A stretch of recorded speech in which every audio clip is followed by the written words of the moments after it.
From the PEP Radio Newsroom, this is the news blast for this hour. The Pennsylvania Capital Star is reporting that a nationwide coalition of organizations serving domestic violence survivors and unhoused people, including the Pennsylvania Coalition Against Domestic Violence, is challenging new conditions on federal housing and violence prevention grants set by the Trump administration, the American Civil Liberties Union of Rhode Island announced on Monday. The lawsuit filed in U.S. District Court for the District of Rhode Island in Providence against 5 federal agencies and their respective agency heads involves 22 plaintiffs in Pennsylvania, 13 states, and the District of Columbia.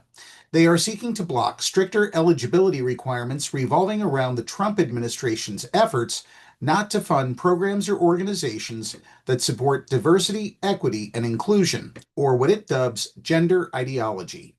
The defendants include U.S. Department of Health and Human Services Secretary Robert F. Kennedy Jr. and Housing and Urban Development Secretary Scott Turner.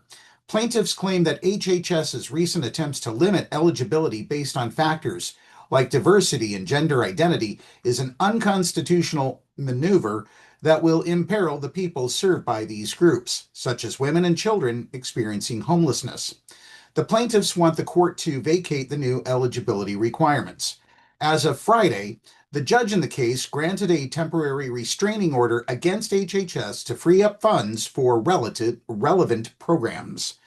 These harmful funding conditions jeopardize decades of progress in how we care for survivors and prevent domestic violence. Lucy Rios, Executive Director of Lead Plaintiff Rhode Island Coalition Against Domestic Violence, said in a statement on Monday, "There are disparities based on identities like race, sexual orientation, immigration status, and gender identity that impact access to services and justice. In the middle of a housing crisis, restricting access to safe, affirming shelter is not only dangerous, it is devastating and will put lives at risk." The HHS grant policy, updated in April, prescribes that grantees do not and will not, during the term of this financial assistance award, operate any programs that advance or promote DEI, DEIA, or discriminatory equity ideology in violation of federal anti-discrimination laws. HUD lists similar requirements in its eligibility documentation. The plaintiffs' core complaints mirror those made in similar cases represented by the ACLU in March, that new stipulations placed on applications for federal arts grants essentially force applicants to make false claims on grant applications or risk losing access to federal funds entirely if their organizations are deemed non-compliant. The new requirements leave the plaintiffs in an impossible position, the lawsuit argues. According to the complaint, the Trump administration has imposed these requirements in a manner expressly designed to expose grantees to civil and criminal liability under the False Claims Act.